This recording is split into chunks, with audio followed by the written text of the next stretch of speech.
Shalom Bapak Ibu Saudara yang di dalam Tuhan Yesus Kristus, bertemu kembali dalam seri pengajaran pribadi Roh Kudus, di mana kali ini kita akan belajar mengenai Roh Kudus dalam Perjanjian Lama dan Perjanjian Baru. Mari kita tunduk kepala, kita siapkan hati kita untuk berdoa. Bapa, dalam nama Tuhan Yesus Kristus, ucap syukur untuk kesempatan pada kali ini. Kami akan belajar mengenai Roh Kudus dalam Perjanjian Lama dan Perjanjian Baru. Urapi hamba-Mu yang terbatas ya Tuhan, biarlah setiap apa yang hamba-Mu katakan, yang ajarkan adalah berasal dari Engkau. Berkati setiap umat-Mu yang sudah siap mendengarkan firman Tuhan, pengajaran, urapi dengan urapan Roh Kudus, sehingga kami boleh menerimanya sebagai rema yang hidup dalam hidup kami. Terima kasih Tuhan, dalam nama Tuhan Yesus Kristus kami sudah mengucap syukur dan berdoa. Haleluya. Amin. Bapak Ibu Saudara sekalian, kita akan belajar mengenai Roh Kudus dalam Perjanjian Lama dan Perjanjian Baru. Kalau kita melihat bagaimana Yesus mengirimkan satu pesan bahwa Roh Kudus akan diutus untuk kita semua saat Yesus Kristus sudah meninggalkan dunia ini, dan memang terjadi saat hari Pentakosta, Roh Kudus turun ke atas semua muridnya. Dan kemudian kalau kita berpikir bahwa Roh Kudus hanya dalam Perjanjian Baru, maka kita salah tangkap mengenai pribadi Roh Kudus. Roh Kudus sudah ada dalam Perjanjian Lama dan Perjanjian Baru. Bahkan Roh Kudus adalah pribadi Allah yang tidak terbatas oleh waktu juga. Mari kita belajar. Yang pertama adalah karya Roh Kudus dalam Perjanjian Lama dan Perjanjian Baru. Pribadi Roh Kudus ini tidak dibatasi oleh ruang dan waktu. Jadi saat kita membahas Perjanjian Lama, peran Roh Kudus pun banyak terlihat di situ. Karya Roh Kudus dalam Perjanjian Lama. Yang pertama adalah pada masa penciptaan. Kejadian pasal 1 ayat 26 yang sering saya bawakan pada pengajaran yang lalu. Dikatakan demikian, berfirmanlah Allah, baiklah kita menjadikan manusia menurut gambar dan rupa kita. Kata kita di sini menunjukkan pada satu esensi pribadi Allah yang bertiga, yaitu Allah Bapa, Allah Putra, dan Allah Roh Kudus. Dalam masa penciptaan ini memang Allah Bapa lebih terlihat perannya, tetapi di sini pun kata kita juga bisa merujuk kepada Roh Kudus yang juga ikut serta dalam masa penciptaan. Yang kedua adalah Roh Kudus mengurapi orang-orang tertentu. Pada waktu Perjanjian Lama, memang Roh Kudus itu mengurapi, memenuhi orang. Dalam Perjanjian Lama ini adalah orang-orang yang spesifik, tugasnya khusus. Sama seperti Roh Kudus mengurapi semua nabi-nabi yang dipakai Tuhan untuk menyampaikan pesan kepada umat Israel. Di sini saya bawakan saja salah satu tokoh, yaitu Daniel. Yaitu Daniel pasal 6 ayat yang keempat dikatakan demikian, Daniel ini melebihi para pejabat tinggi dan para wakil raja itu karena ia mempunyai roh yang luar biasa. Roh yang luar biasa di sini tentu saja Roh Kudus, Bapak Ibu Saudara. Karena Daniel diurapi dengan Roh Kudus, ya hidupnya melekat kepada Tuhannya, maka ada satu hal yang dilihat oleh orang-orang di sekitarnya, bahwa Daniel ini memiliki satu kinerja yang bagus, satu hikmat yang bagus, yang luar biasa, dan kehidupannya ini jadi berkat bagi banyak orang. Di sini saya melihat bahwa karya Roh Kudus dalam Perjanjian Lama pun sudah ada. Hanya saja memang di dalam Perjanjian Lama ini Roh Kudus tidak banyak dimunculkan. Tapi kalau kita meneliti, banyak sekali Roh Kudus ini ikut bekerja dalam masa Perjanjian Lama. Nabi-nabi pada Perjanjian Lama pun dituntun Roh Kudus untuk menyampaikan pesan kepada para umat Israel, juga menuliskan firman Tuhan yang sekarang kita baca. Kemudian karya Roh Kudus dalam Perjanjian Baru. Karya Roh Kudus yang dalam Perjanjian Baru ini banyak sekali, Bapak Ibu Saudara. Bahkan kitab Lukas dan kitab Yohanes itu mencatat banyak sekali karya-karya Roh Kudus. Demikian juga dengan tulisan Paulus kepada semua orang-orang yang digembalakan, yang dipimpinnya di setiap kota dan di setiap daerah. Mana Paulus seringkali menyampaikan bagaimana Roh Kudus, bagaimana urapannya, bagaimana kuasanya, bagaimana perannya, bagaimana bimbingannya. Nah, di sini yang pertama adalah karya Roh Kudus dalam Perjanjian Baru adalah Roh Kudus ini berperan penting dalam kelahiran Yesus, karena dikatakan demikian. Kelahiran Yesus Kristus adalah sebagai berikut. Matius pasal 1 ayat yang ke-18.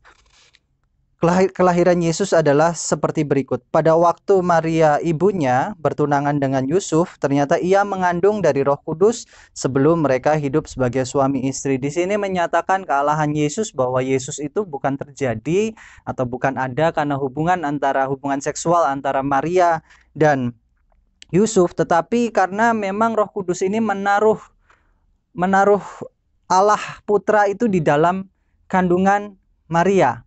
Dan di sini peran Roh Kudus bahwa Yesus ini mengandung bukan karena hubungan seksual antara pria dan wanita, tetapi memang karena dia ditaruh Roh Kudus dalam perut Maria. Yang kedua adalah peran Roh Kudus dalam Perjanjian Lama atau karya Roh Kudus dalam Perjanjian Baru, bukan Perjanjian Lama. Karya Roh Kudus dalam Perjanjian Baru adalah tinggal di dalam setiap orang percaya.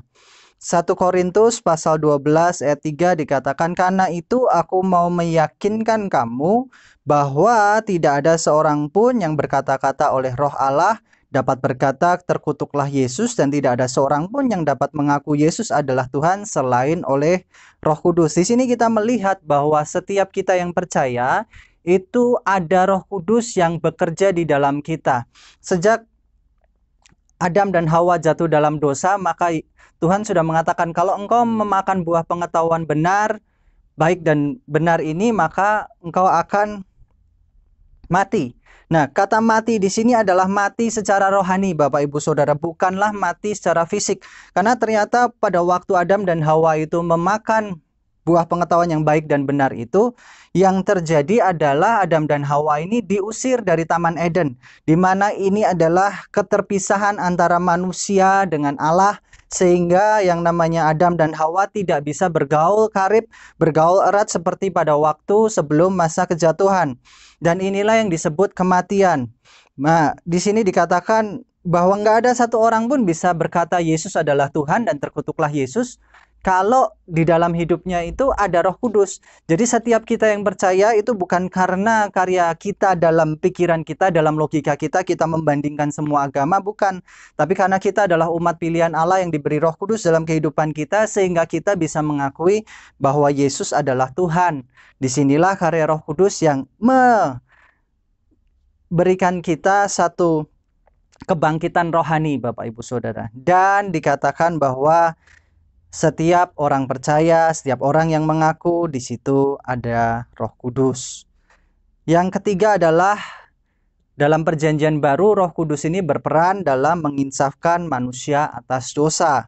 Dikatakan oleh Yesus sendiri dalam Yohanes pasal 16 ayat 8 dikatakan, dan kalau ia datang, ia akan menginsafkan dunia akan dosa, kebenaran dan penghakiman. Setiap kita yang ada dalam bimbingan Roh Kudus, setiap kita yang disertai Roh Kudus, di dalam kita ada Roh Allah yang hidup, maka setiap kita berbuat salah, setiap kita melihat sesuatu yang tidak benar, maka Roh Kudus akan bekerja untuk mengingatkan kita bahwa sesuatu yang kita lakukan itu tidak benar. Disinilah peran Roh Kudus. Kalau ia datang, ia akan menginsafkan kita, dia akan mengingatkan kita akan segala dosa pelanggaran yang ada. Yang keempat adalah kalau Roh Kudus ada dalam kehidupan kita, dia akan membimbing kita. Yohanes pasal 16 ayat yang ke-13. Tapi kalau ia datang, yaitu Roh kebenaran, ia akan memimpin kamu ke dalam seluruh kebenaran. Bapak Ibu Saudara, seringkali kita ini frustasi, Tuhan, bagaimana kami ini bisa melakukan seluruh kebenaran firman-Mu? Jawaban satu-satunya adalah kita berserah di dalam Roh Tuhan, yaitu Roh Kudus sendiri, di mana setiap kita pasti dalam kehidupan ini tidak lepas dari dosa. Roma pasal 3 ayat 23 mengatakan bahwa manusia itu semuanya sudah kehilangan kemuliaan Allah karena jatuh dalam dosa. Tidak ada satu manusia pun yang benar di hadapan Tuhan. Dan inilah yang membuat kita, Bapak Ibu Saudara, seringkali kita frustasi, Tuhan, aku ini berdosa. Iya, karena Roh Kudus itu akan menginsafkan kita selalu bahwa saat kita jatuh, dia akan mengingatkan kita. Saat kita ini sudah frustasi, dialah yang membimbing kita, memimpin kita. Sehingga hidup kita ini makin hari makin menyerupai Kristus. Bahkan Paulus mengatakan semakin hari yang namanya manusia jasmaniaku ini semakin melorot. Kehidupannya makin tua, tetapi manusia batiniaku, manusia rohaniku akan semakin naik. Di sini Bapak Ibu Saudara, itulah karya Roh Kudus yang menginsafkan kita untuk memperbaiki diri kita setiap hari, juga memimpin kita di dalam kehidupan kita supaya kita ini makin hari makin baik. Jangan sampai justru karena kita percaya bahwa Tuhan Yesus Kristus itu menebus dosa kita secara sempurna, sehingga kita meremehkan karya Roh Kudus, karya salib Yesus, dan karya Allah Bapa, di mana kita ini menggunakan kasih karunia sebagai legalisasi dosa, di mana kita yang ditebus, aku kan udah percaya Tuhan Yesus, setiap dosaku udah dihapuskan, termasuk dosa-dosa yang akan kulakukan ini. Jangan kita memanfaatkan kasih karunia Tuhan. Yang kemudian adalah karya Roh Kudus dalam Perjanjian Lama dan Perjanjian Baru. Ternyata karya Roh Kudus dalam Perjanjian Lama dan Baru itu selalu ada, Bapak Ibu Saudara, dan ini konsisten. Setiap firman Tuhan, setiap kata-kata yang ada di dalam Alkitab itu adalah karya Roh Kudus, karena dituliskan dalam 2 Timotius pasal 3 ayat 16 dikatakan demikian. Segala tulisan yang diilhamkan Allah. Di sini Paulus merujuk kepada Alkitab, Bapak Ibu Saudara. Semua isi Alkitab, semua kata-kata Alkitab ini adalah ilham dari Roh Kudus yang diberikan kepada para penulis Alkitab sehingga mereka bisa menuliskan, bukan didiktekan tetapi diilhamkan, sehingga penulis Alkitab itu dipimpin menulis oleh Roh Kudus, sehingga Alkitab yang kita baca tidak mungkin salah, tidak mungkin bertentangan. Dan yang ketiga, jika dicek dengan fakta sejarah, Alkitab kita akan sejalan, Bapak Ibu Saudara. Dan memang sampai sekarang arkeolog-arkeolog itu meneliti bagaimana kebenaran Alkitab, dan ternyata itu sama semua, Bapak Ibu Saudara. Nah, kemudian yang terakhir adalah beda Roh Kudus dalam Perjanjian Baru dan Perjanjian Lama. Ternyata ada bedanya antara peran Roh Kudus dalam Perjanjian Baru dan Perjanjian Lama.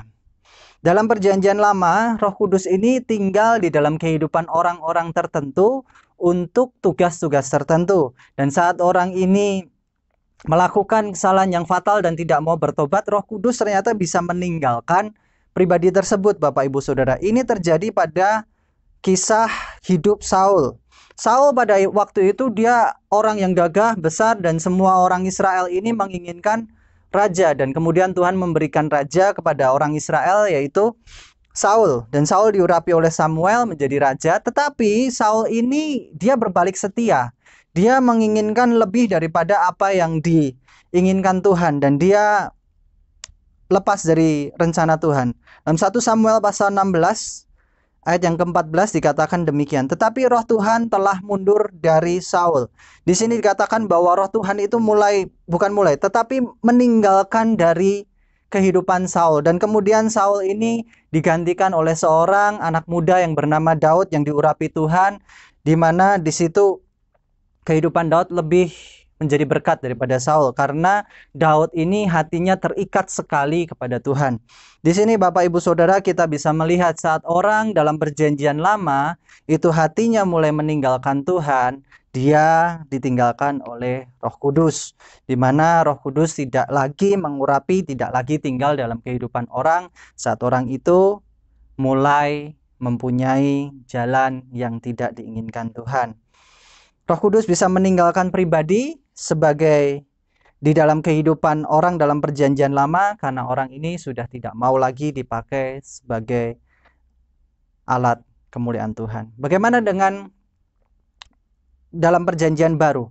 Kalau dalam Perjanjian Lama sudah spesifik, Tuhan hanya mengurapi orang tertentu, Tuhan hanya memakai orang tertentu untuk tujuan tertentu. Bagaimana dengan Perjanjian Baru yang sedang kita hidupi sekarang? Dalam Perjanjian Baru yang kita hidupin sekarang, kita bisa berpegang pada dua ayat ini.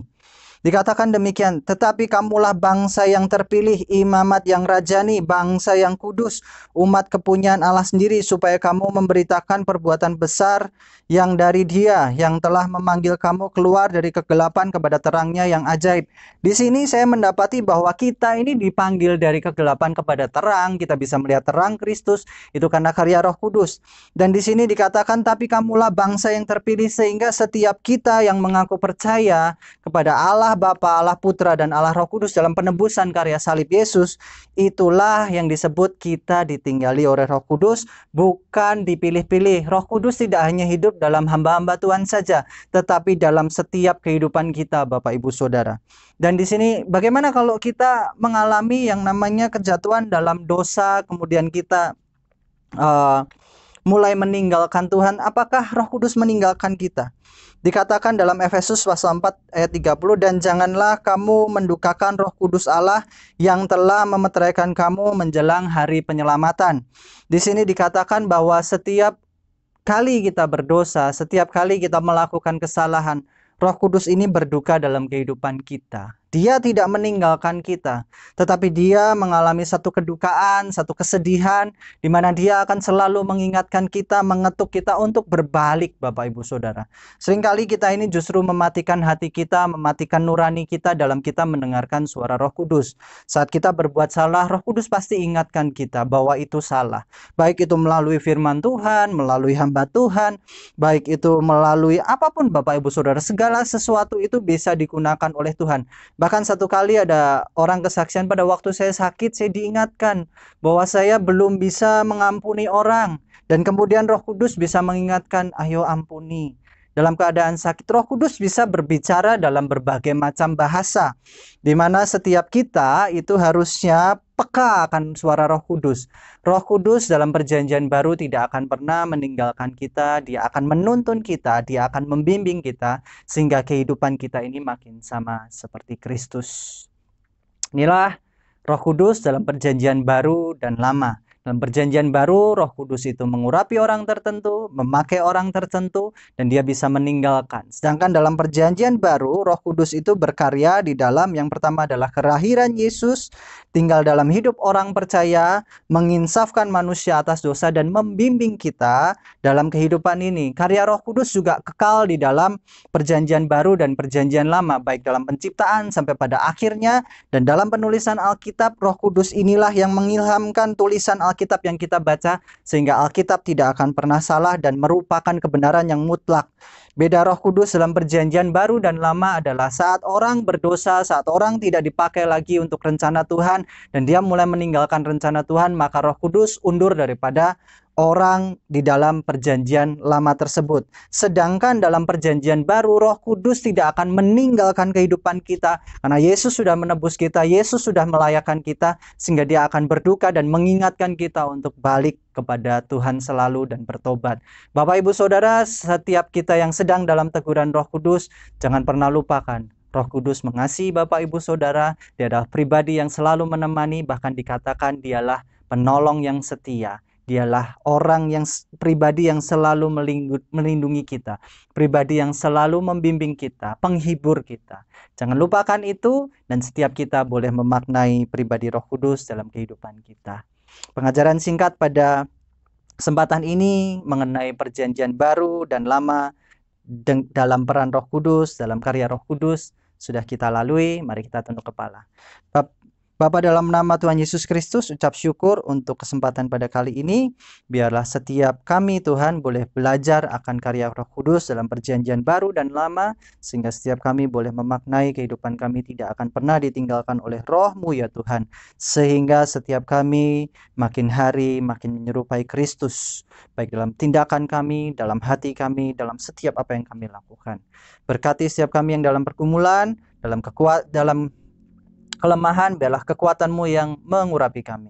Biarlah kami akan berpisah satu dengan yang lainnya.